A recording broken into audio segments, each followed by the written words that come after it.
અમદાવાદ શહેરના ભૂતની આંબલી Astodia HR petrol pump શહેરીજનોની વાહનોમાં પેટ્રોલ ભરાવા લાંબી લાઈનો લાગી। નમસ્કાર દર્શક મિત્રો, હું છું જનીશ શુક્લા। આપ નિહાળી રહ્યા છો ક્રાઇમ પેટ્રોલિંગ ન્યૂઝ। તેને યુટ્યુબ ઉપર લાઇક કરો, શેર કરો અને સબસ્ક્રાઈબ કરો, જેથી કરી અવનવી માહિતી આપણી પાસે પહોંચી શકે।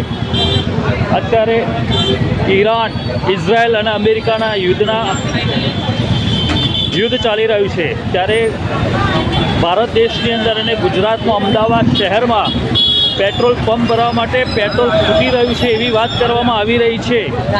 ત્યારે પેટ્રોલ પંપ ઉપર જે અત્યારે લાઈનો લાગી છે વાહનોની પેટ્રોલ પંપ ભરાવા, શું આજે અત્યારે પેટ્રોલ પંપ ઉપર લાઈનો ચાલી રહી છે, તો આ કાળા બજાર માટે છે પેટ્રોલ પંપ કે ખરેખર પેટ્રોલ ખૂટી ગયું છે? તમારું મંતવ્ય શું છે?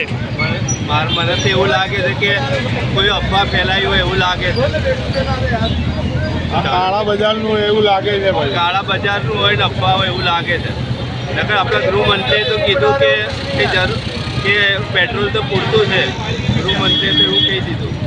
આજે પેટ્રોલ પંપના જે માલિકો છે ડબલ ભાવ ખેંચવા માટે પ્રયત્ન કરી રહ્યા હોય એવું લાગે છે?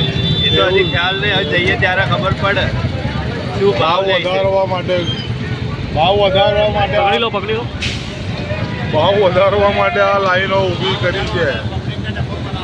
પબ્લિકને ડફોર બનાવવા માટે, આ ભાવ વધારવા માટે આ કામ ચાલુ કર્યું છે। કાળા બજાર માટે કાળા ચાલે છે, બજાર જેમ કે માટે, ગેસમાં કાળા બજાર ચાલે એવી રીતના પેટ્રોલમાં કાળા બજાર ચાલે, હા, જે પેલા ગેસના બાટલા ઉપર, એવું અનુમાન તમારું ખરું એમ? હા, એવું અનુમાન કરું એ નક્કી